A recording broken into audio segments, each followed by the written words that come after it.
Hello, I'm doing a movie review, and the movie I want to review is When a Stranger Calls Back. Now, this was a made-for-TV movie released to Showtime in 1993, and this is a sequel to the 1979 horror classic When a Stranger Calls. The film was once again written and directed by Fred Walton, who also directed the first film. Now, this movie came out during a period when Showtime, but also other channels as well, were doing made-for-TV sequels to well-known horror films. Around the same time, you also had The Birds 2.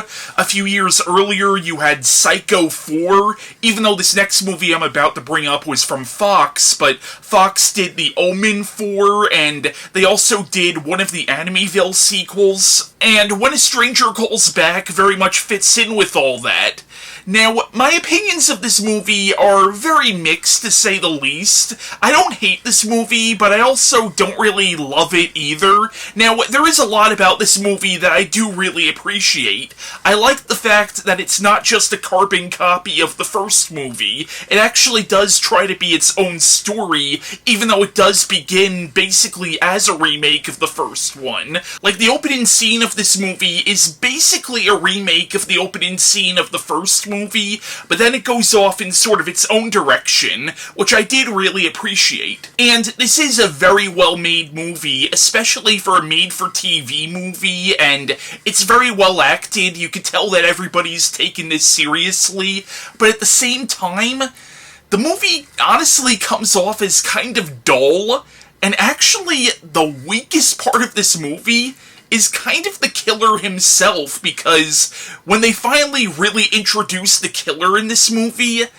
they get kind of preposterous with it, where they might as well have made this killer supernatural with some of the things that this killer is able to do in this movie. But ultimately, the film is very middle of the road, at least in my opinion. So the plot of When a Stranger Calls Back is it begins where we follow this girl named Julia, who's hired to babysit these two kids while their parents are out, and as the night goes on, somebody comes to the door asking if he can come in to use the phone because his car broke down. Now, she doesn't let him in, but she says she'll make the call for him, but when she does, she finds that the phone is disconnected. She doesn't let him know this in case he's the one who did it, but as the night goes on, he keeps coming back to the door, asking to use the phone, and he becomes more and more demanding of her. And as this is going on, Julia is noticing weird things in the house, like things are missing, and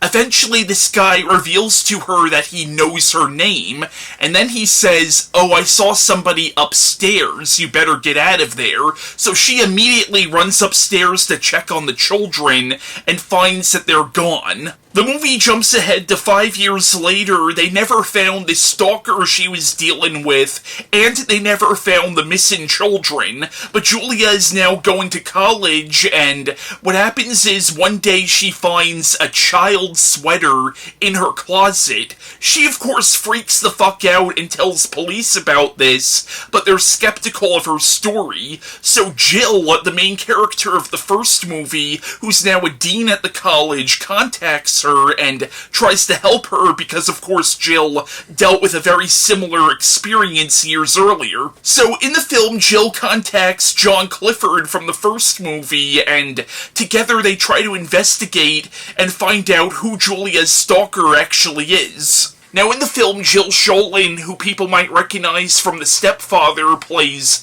Julia, and Julia is a very believable and very sympathetic character. And Schoelen plays Julia as a deeply traumatized young woman, and stalking is a real issue that people deal with every day. Carol Kane reprises her role as Jill from the first movie, and she's really good. It's kind of weird that they call her Jill Johnson in this movie, and that was her name in the beginning of the first movie, but in the first movie, they eventually jumped ahead to 7 years in the future, and you found out that Jill got married and had children, and I think her married name was Lockhart or something like that.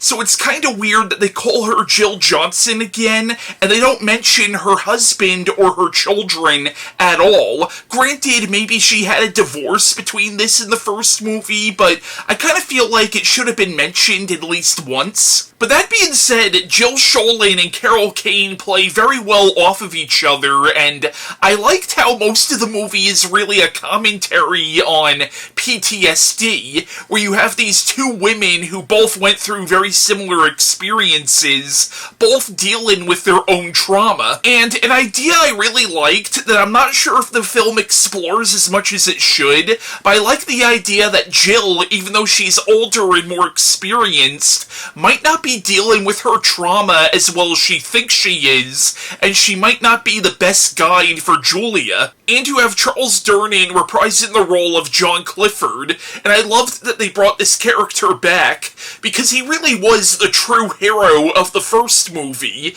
and even though he's much older now, he's still just as much a badass in this as he was in the original film. And him and Carol Kane actually have great chemistry with each other. And then you have Gene Lythgow, I think is the actor's name, as the villain, Landis, and this is where the movie gets fucking weird. Before we found out who Julia's stalker was, the film was a pretty straightforward drama, but once Landis is officially introduced into the film, he honestly feels like a character out of a completely different movie. Now, throughout a lot of the movie, we're led to believe that maybe there were two people harassing Julia all those years ago, because clearly there was somebody in the house with her, yet she was talking to that person outside the front door, and John Clifford comes up with this theory that the killer is actually a ventriloquist who was able to throw his voice and make it seem like his voice was coming from somewhere else.